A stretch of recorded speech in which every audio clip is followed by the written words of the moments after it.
Hello, we are back. My name's Jess, My name is Hannah. and this is the first installment of a new sub-series, which we are very excited to introduce, which is the TBR Jar. Hannah, do you want to tell us a little bit about the TBR Jar? Yeah, so the TBR jar came about partially because it was a trend for a while online of people making like TBR jars. And this was like a year ago now, like maybe even two at this point. Like it was a long time ago where people were making TBR jars as a way to basically make it through their physical TBRs or just like for like a series content whatever. Anyways, you don't care. Um it's You as in the basically audience? no. I think they're listening to this for a reason. They wouldn't have pressed play otherwise. No. No, I mean the whole backstory of why I've done this. Anywho. Anywho, it's basically just like a it's not even a jar, it's a box because I didn't have a jar at the time. So it's a box and it has little pieces of paper in it.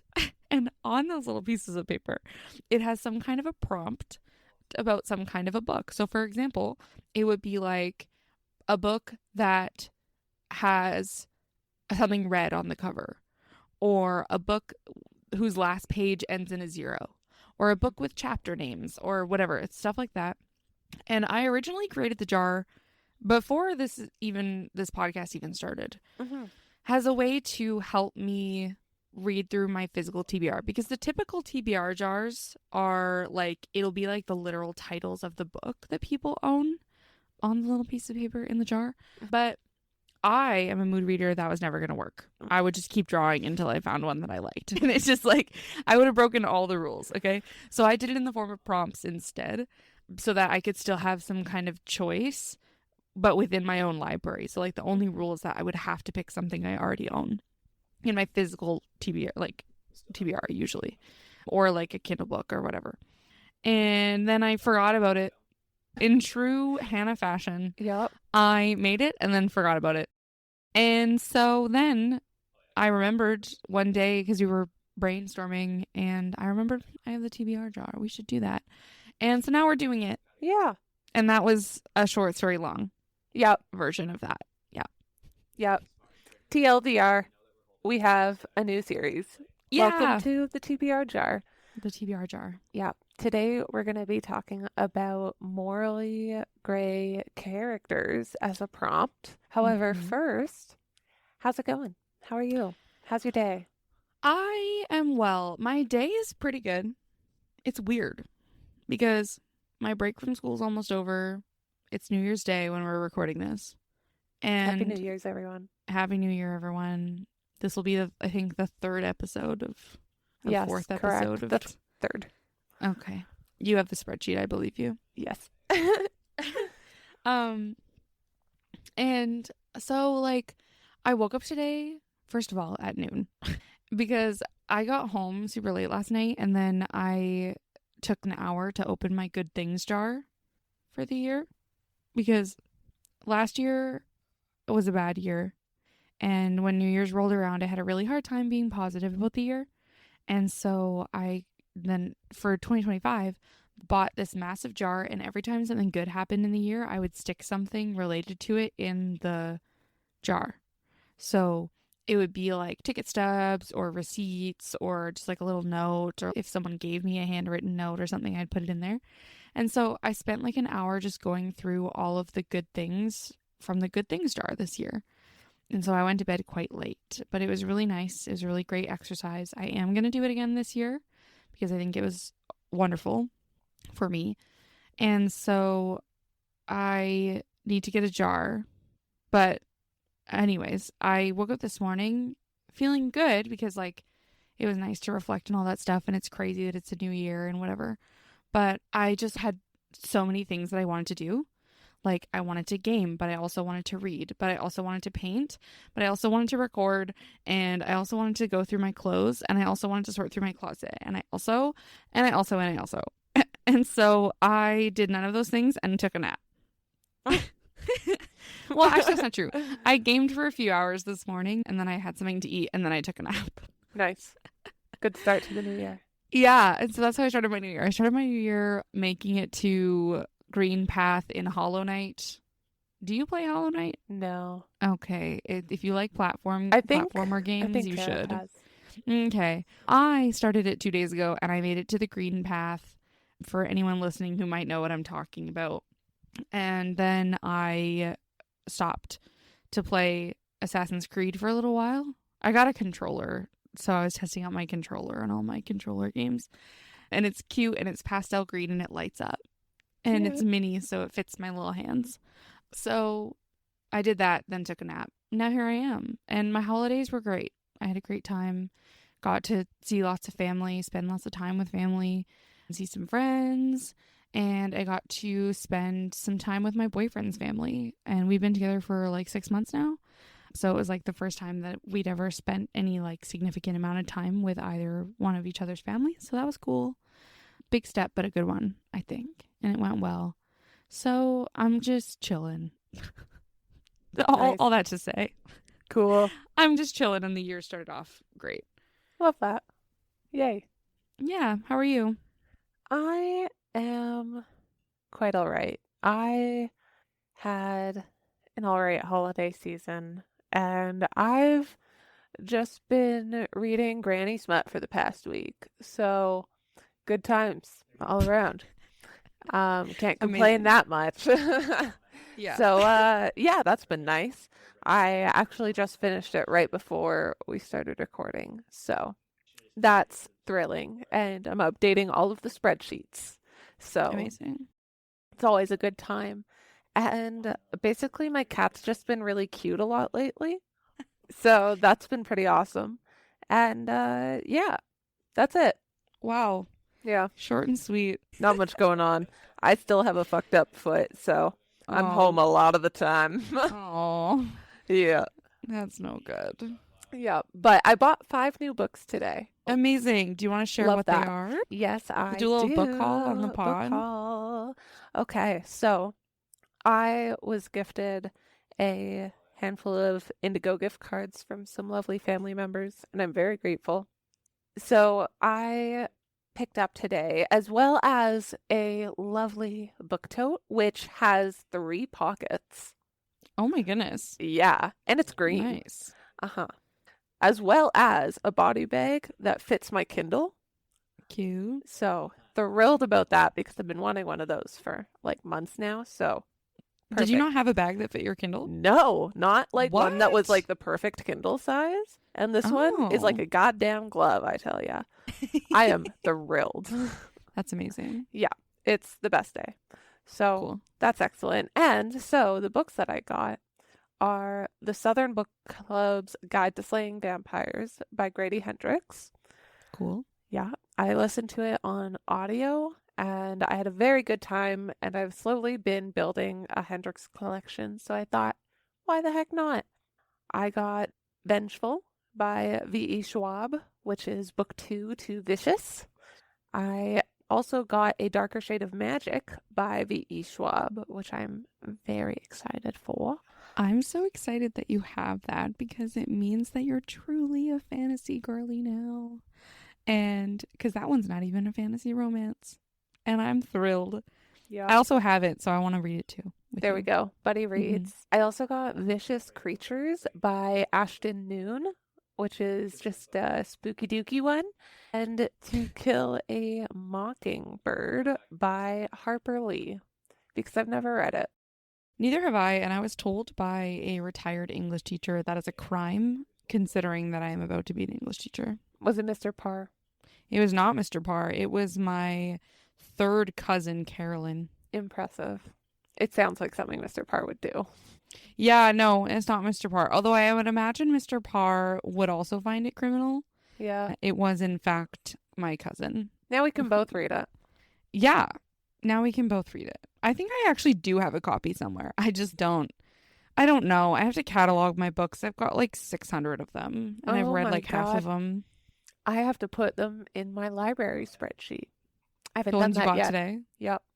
I After this. started cataloging my library using Libib because I like that platform for it. I just keep getting bogged down because I can't. It's I can't hard. do I all gotta this. be on top of it. I gotta update it like same day. And that's hard, especially because I also log my Kindle library. Those dollar deals hit you. So you gotta go from Amazon straight to the spreadsheet.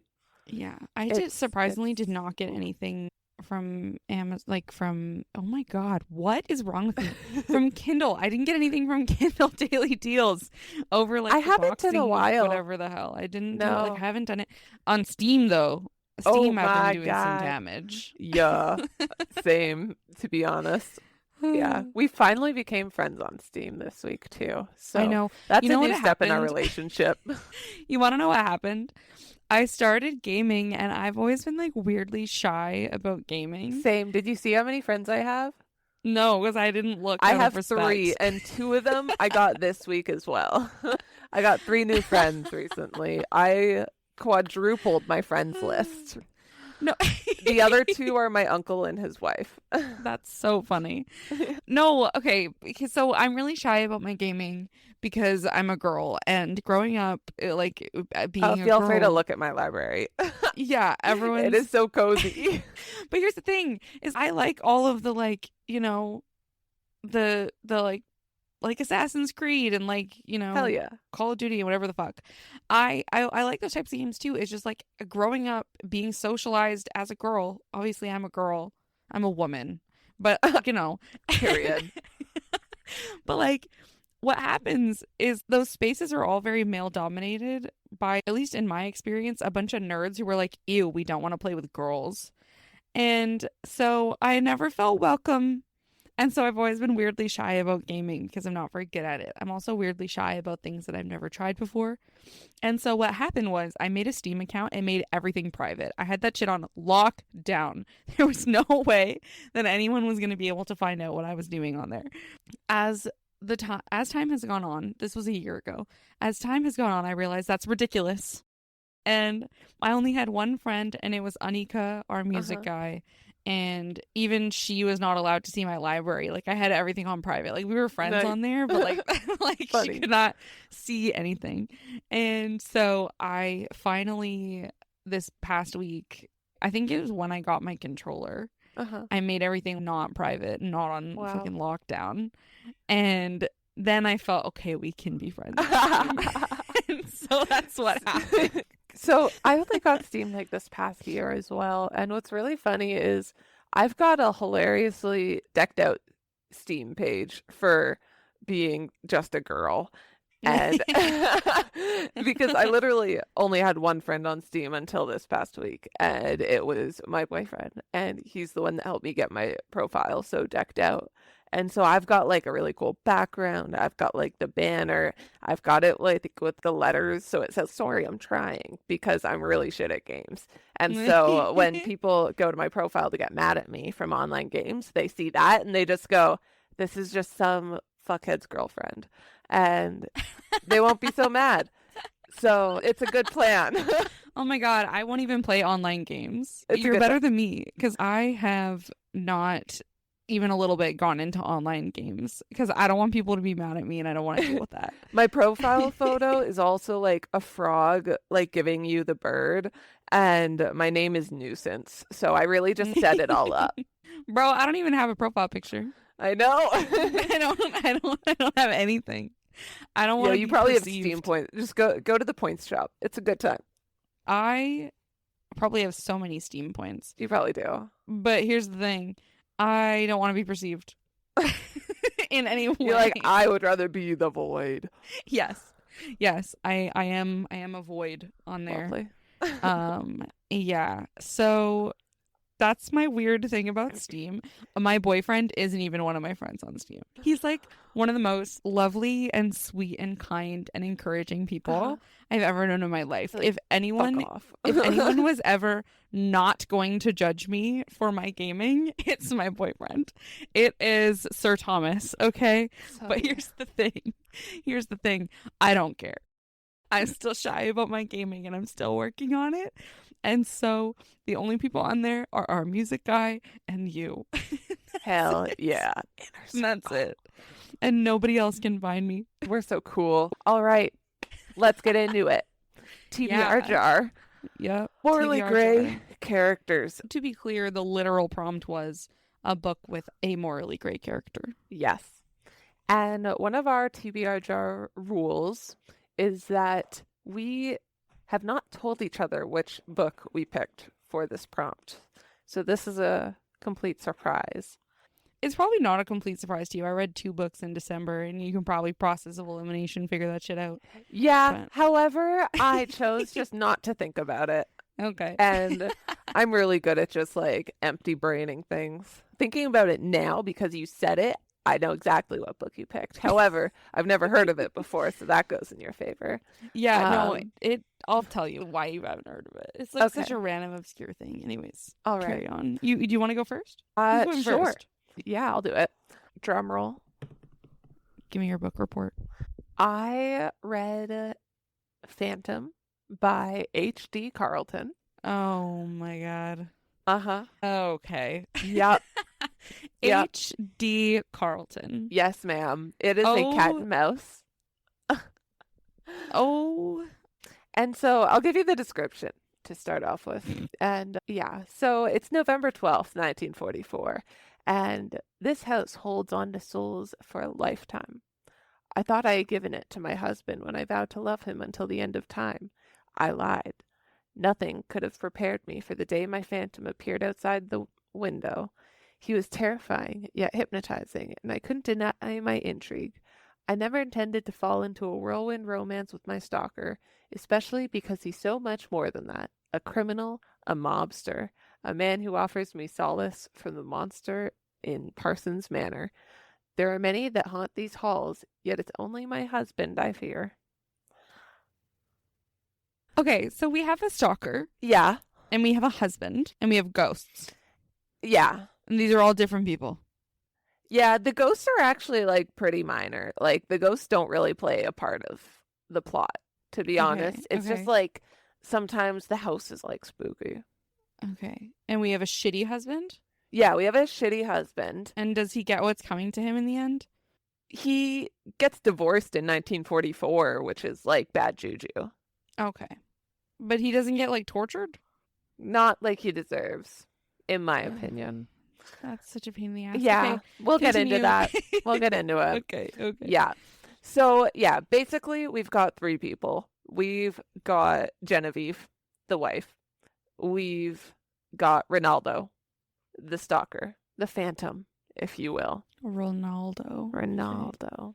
And we've got John, the husband.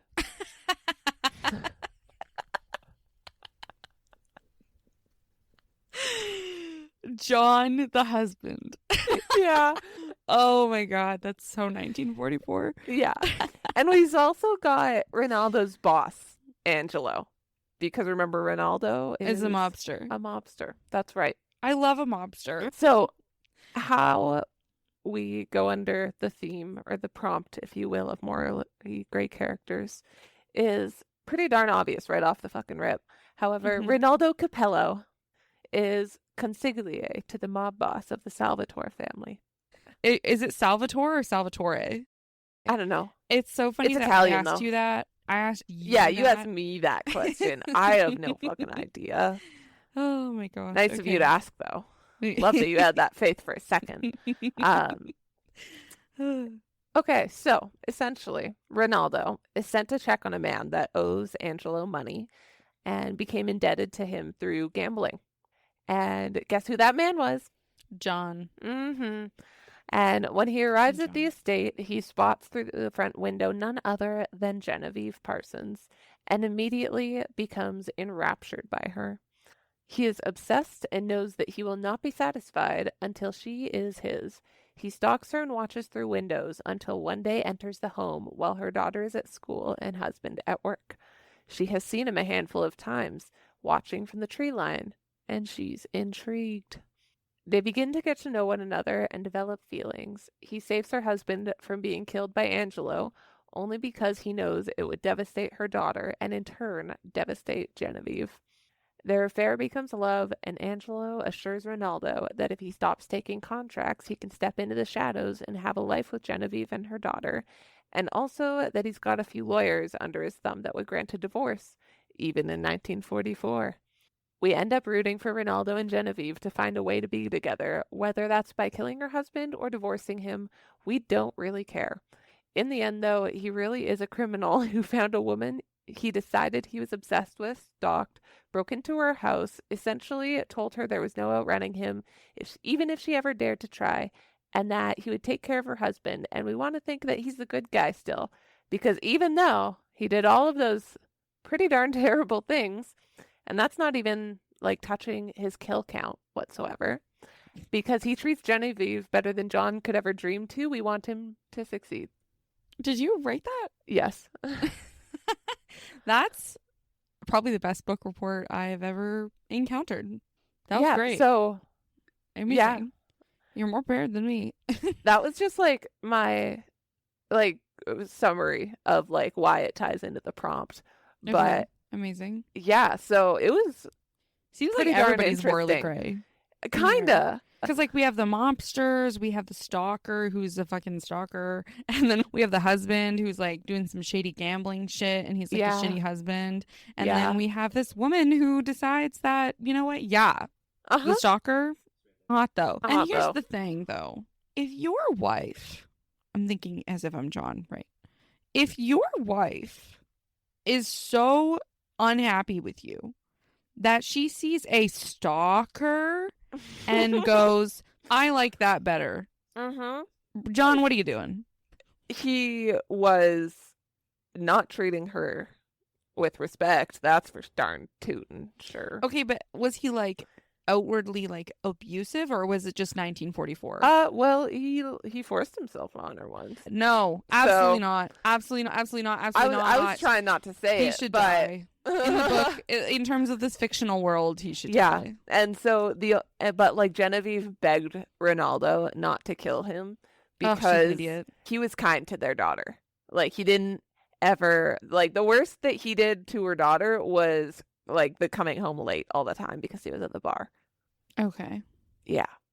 So like she didn't want her daughter to lose her dad even though he treated her like absolute dirt, which I can't say that I necessarily agree with, which who's to say where that puts my morals? However, I'm not the character in the story. So, moving right along. Yeah. Anyway, yeah, so that's that. I didn't know they had a daughter in the beginning at first. They do. She's like 8. Okay. Yeah.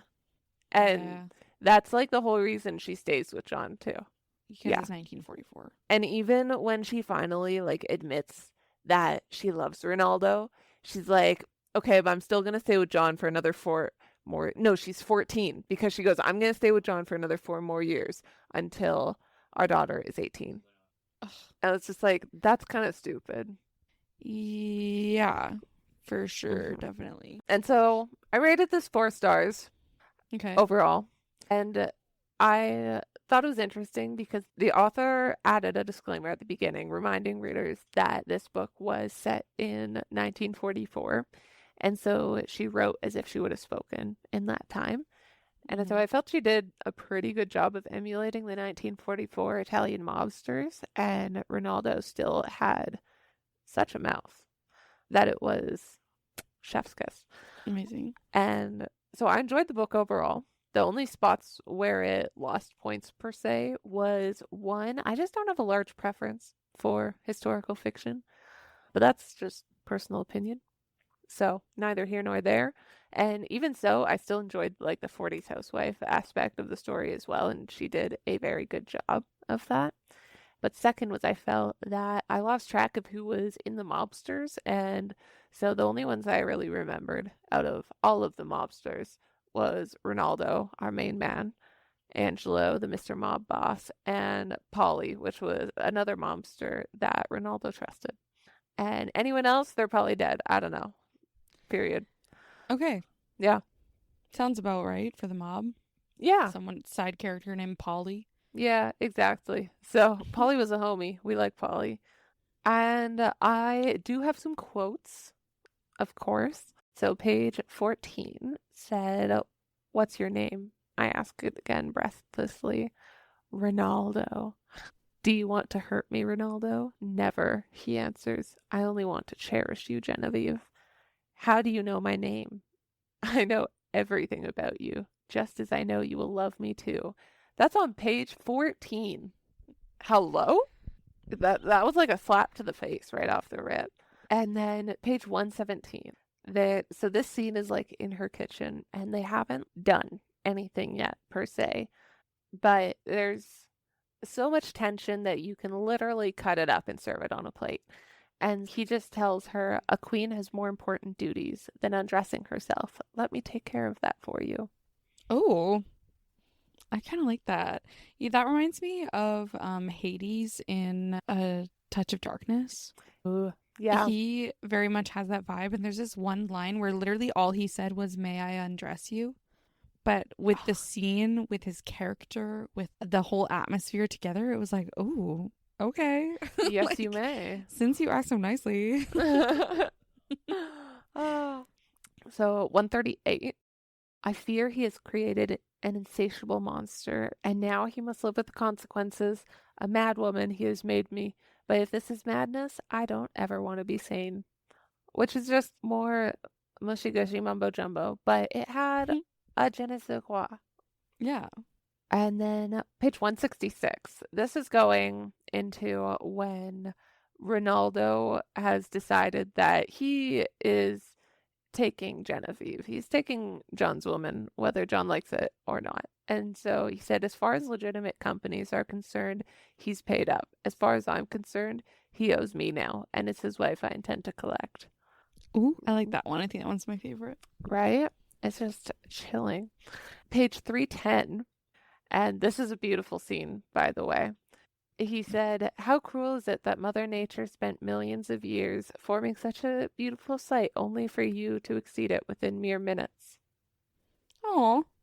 Guess what they were doing? What? Fucking in front of a waterfall. Oh, I love that for them. Mm-hmm. That's great. Yeah. Oh, water. Where are they? Okay.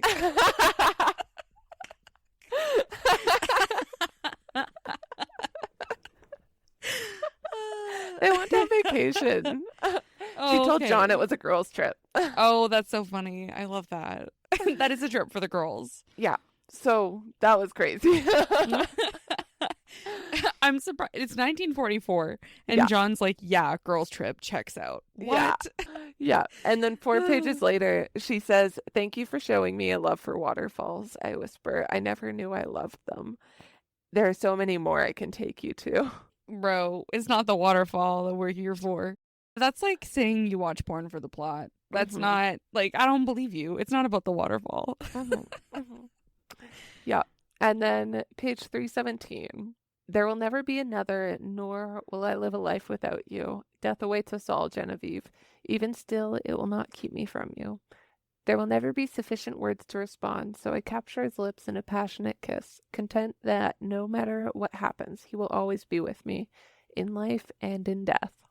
Oh my God. Yeah. You know what? That sounds about H.D. Carlton. I read Haunting Adeline. Have you read Haunting Adeline? I've not. Okay, well, if you liked this but didn't like that it was 1944, read Haunting Adeline. Fair.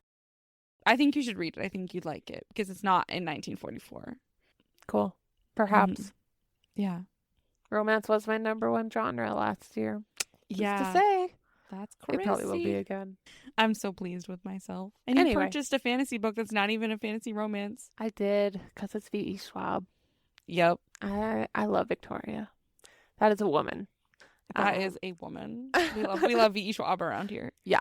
All right. So, yeah, that was my read for Morally Grey Characters. Good old Phantom by H.D. Carlton. Wow, that's cool. How about you? Alrighty. So, I have a doozy for you. Hell yeah. It is called Kingdom Fall by A. Zavarelli. I think that's how you pronounce it. That looks like it. And listen, this is not normally my kind of book. But what happened was I am in something of a book club with a friend that I met at work. And one of her friends, and we've been reading dark romance together. So like we read Phantasma in September and Hooked in October. I think we skipped November. Or no, this was the November book. But we were all behind and like one of us got sick and it was like a whole thing. So we haven't met about it yet. But I just finished reading it and so we're going to be meeting about it. And originally I was considering this one for morally gray characters. And then you said that you were doing romance. And so I thought, okay, whatever, I'll still read this for the book club. And then I'll read like a fantasy with morally gray characters or something. So I was going to read The Poppy War. But then I finished this book and I was like, I got to talk about this. So here we are. We're doing a whole episode about romance. Sorry. Suck it. We're getting ready for Valentine's Day. Anywho. Okay. Tell me about your book. So I just needed to talk about this book. And so the description I have for you is like one of those like dramatic first person descriptions. Great.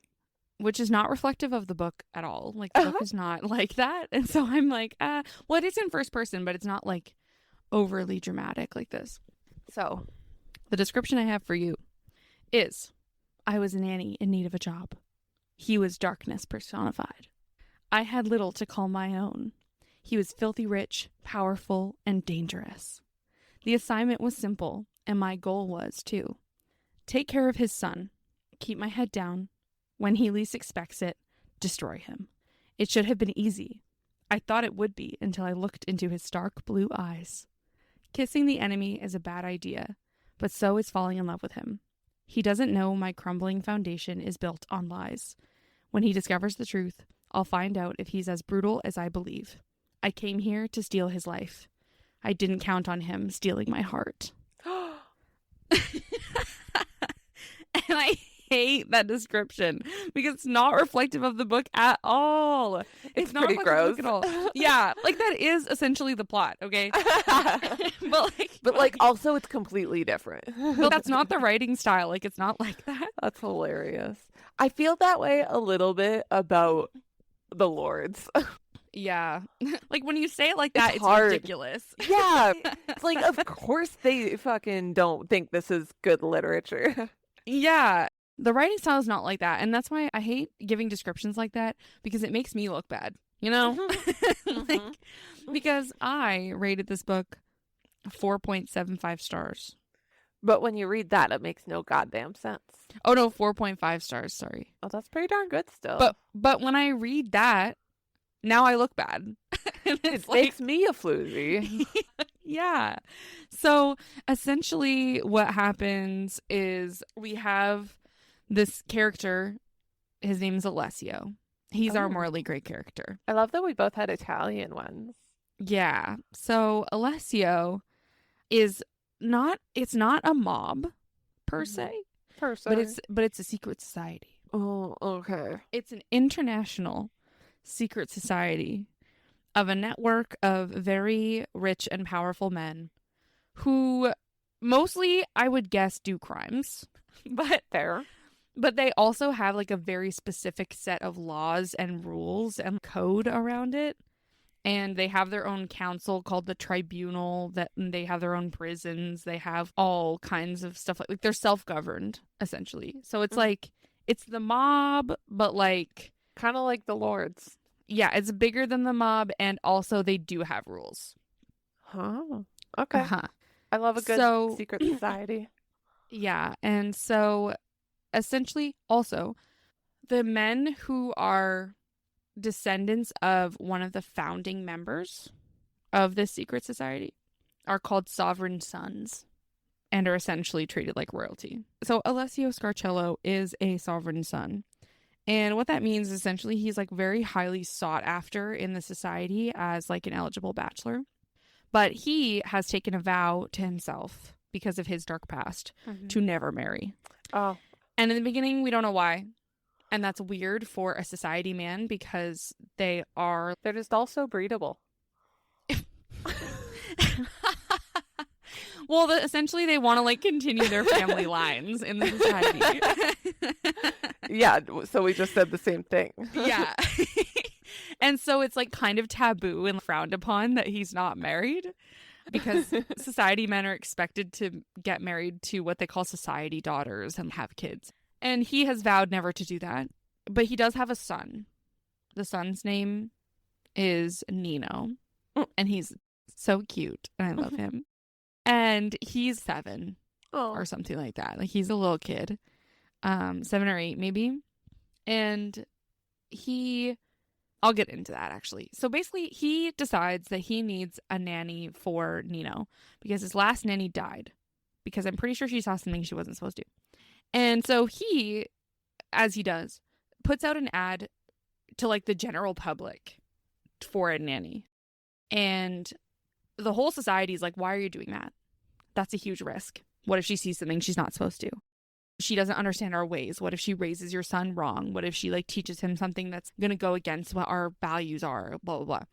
And he's thinking that if he hires a society daughter as a nanny, she's just going to be coming after him because he's essentially like this eligible bachelor and he doesn't want to deal with that. So he just did like a general ad out. And so our girl, Natalia, sees the ad and goes, this is my chance. Because she, we learn, has a revenge motive for infiltrating the society. But we don't know why. We don't know what it is. So basically, the book starts from his perspective, and she shows up for the interview. And by the end of the day, he's like tired of interviews. And so he tries to dismiss her. And she types up on her phone this note that says, we have an interview scheduled. You promised me this interview. We're going to do this interview. And he's intrigued by this because nobody ever talks to him like that because he's a sovereign son. Whatever he says goes. And so he's like, okay, fine. Okay, let's see what happens. Especially because she's not speaking because she can't speak. She can hear though, but she can't speak. We don't know why. We learn why, but currently we don't know why. So suddenly here's just this woman who's dressed like a school marm who can't speak and is sassing him through the phone.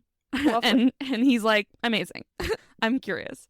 So ultimately, he ends up hiring her. He doesn't find anything in her background check, nothing like that. So she becomes his nanny. And she, immediately upon moving into his house, like there's a whole bunch of rules. Like she's not allowed to bring any family or friends to the house. She's not allowed to go anywhere unaccompanied with his son. They always had to have guards. He's basically trying to scare her a little bit in the beginning, and she's unfazed. She's like, okay, that's what I have to do. And he knows that she's not being honest with him because she's covered in these crazy scars. And she always wears a neck scarf. Okay. And It's giving green ribbon. yeah. And so he knows that she's lying to him because she said it was from a car accident. He knows she's lying. He can't prove it. What's he going to do? Torture it out of her? Like, he needs a nanny. And so she becomes his nanny. And then, like, stuff just gets progressively wilder and wilder. And she turns out to be the morally gray one. Oh, Yeah. Yeah. okay. Yeah. Okay. Because she is a woman on a mission. And she will commit acts of violence. Hell yeah. She will and she does. Like, on page, does kill someone. Perfect. Yeah.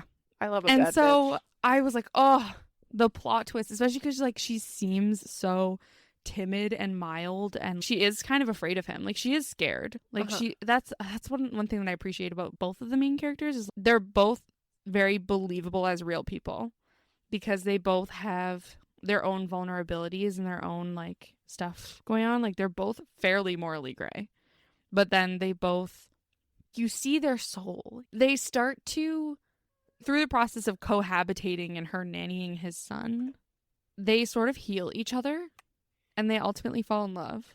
Oh. But some crazy shit happens before they can have their happily ever after. Like, we got close to the end of the book and I was like, what's going to happen here? There's not that many pages left. Like, what's going on? I love when that happens. And then suddenly it was insane. And I ended up binge reading it, which got me out of my reading slump. Beautiful. Yeah, so it was gorgeous. Snaps. So yeah, essentially we have this nanny. She's there for her own nefarious reason. He does nefarious things for a living. There's a child involved. And she sort of teaches him how to be a father. Mm-hmm. And he teaches her that not everything is so black and white. And people who are quote unquote bad people, it's not that simple. And so she learns to love him. Oh. Yeah. And then they make one weird morally gray family. They do, except the son. He's a cutie. And I don't want to like spoil the plot twist because you should read it It's because got such a slutty cover too. it does have a slutty cover. It is spicy, I will say. It's not the spiciest book I've ever read in my life. How many chili peppers? Out of how many? 5? Yeah, 3.5. that's pretty good. Yeah, like pretty good. That's a decent amount of chili. Yeah, yeah. But yeah, it ended up being very emotionally complex. And I liked the setup. I liked the world building. I love the characters and the character relationships, and we know how that gets me. We know that's my thing. And so just these two very deeply traumatized and fractured people coming together and realizing that all of their jagged edges fit. Lovely. Yeah, a lot of crazy shit happens, and like it's very like roundabout, and I did not see any of it coming. I was like, okay, okay, as I'm reading. And yeah, so I have quotes for you. I only have Awesome. 3. Hell I yeah. only have, Quotes are what always sell me on the books. yeah. So page 2. Oh, Page 2, his perspective. They call me the debt collector for a reason. I never walk away from a target without payment, be it flesh or information. oh. So that's why he's morally great. And then, oh yeah, okay, there was another part about basically the adoptive mother, I guess, who is expecting the son, who is her grandson, to hug her, even though she's like really crazy and mean to the little boy. And so he doesn't want to give her a hug. And the nanny goes, no, that's not going to happen. And she says to Nino, she starts teaching Nino sign language so she can Aw. talk to Nino in sign language. That's But like nice. nobody else knows sign language, so she can communicate with the kid, but it's like just their own thing. And so she communicates to Nino, you don't have to hug her if you don't want to. It's okay. And she flies off the handle and calls Alessio in there and demands that, this nanny be fired because she's teaching this young boy to disrespect me and blah, blah, blah. And so she goes, he will respect me, she shrieks. You have no idea how our world works, and I'm telling you now, I am not a woman you want to cross. I won't stand for this. And Natalia's response is, regardless of how your world may work, Nino is entitled to body autonomy. His emotions are valid, and when he's in my care, I won't force him to perform for the benefit of anyone. I am sorry if what happened hurt your feelings, but I stand by what I said. I'm here to look after Nino, and that includes his mental well-being. I do not subscribe to outdated philosophies that children should be raised to mask their emotions for the sake of an adult's ego. Period. Yeah. Bars. Yeah. Incredible. And so that just says so much about Natalia's character, because like she's very quiet and like seems shy and timid, but she doesn't put up with shit. And so it's the first inkling you get that like, ooh, okay, maybe there's more to her than you think. And then she turns out to be just as morally gray as he is. Lovely. Yeah. And then I have one more quote. And that second quote was page 106, I think. Page 113, sorry. And then the third quote is from page 135. And she's looking in the mirror at her scars, and he just like shows up behind her. And at this point, they're not together, so there's no reason he should be in there. But he shows up, and she's like getting emotional, and he just goes, "They are only scars." He murmurs against my hair as his fingers move over one of the raised red lines. Wear them like a badge of honor. Show the world you are a survivor. There is nothing to be ashamed of. Lovely.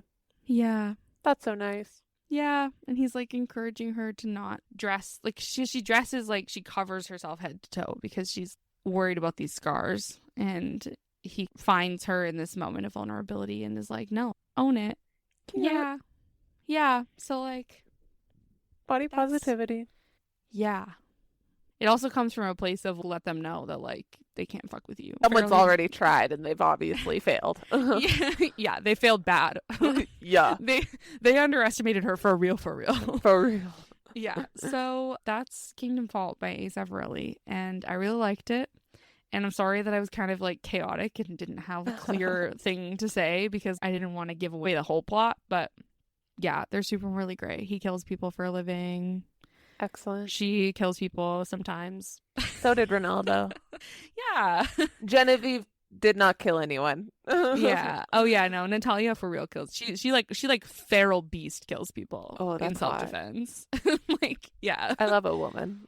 Yeah, she's what a woman. So those are my morally gray Excellent. characters. What a good Yeah. time. Finn, what book did you read? Uh-huh. Oh. What did you rate it? Aw. Yeah, and who was morally gray in it? It's always the husband. Thank you, Finn. Thank you so much, Finn, for your contributions. I love abusing my cat for clout. Yeah, thank you, Finn. All right, so those are our morally gray characters. And if you'd like to send us some more recommendations, we always love them. Add them to the list. You can do so on Instagram or Threads at Badly Annotated Pod, or you can email us at badlyannotatedpod@gmail.com. And all of our links are available in the link in our Instagram bio, including the link for our brand new book club that is especially for our requested reads books and is going to be starting March 1st. Whoa! Be there or be So, square. Be part of the exactly. cool kids crowd. Yeah. Come on now. Yeah. Also, Join just like us. somebody join, please. It's like an hour of your life, and then we don't feel silly sitting in a Google Meets lobby by ourselves. Yeah. So, if someone wants to show up, we think you'd be really cool. And we're going to be talking about Big Swiss by Jen Beacon March 1st at 6 Nice. p.m. PST, 7 p.m. MST. Anyway, best wishes, warmest regards. Sincerely, Jess and Hannah.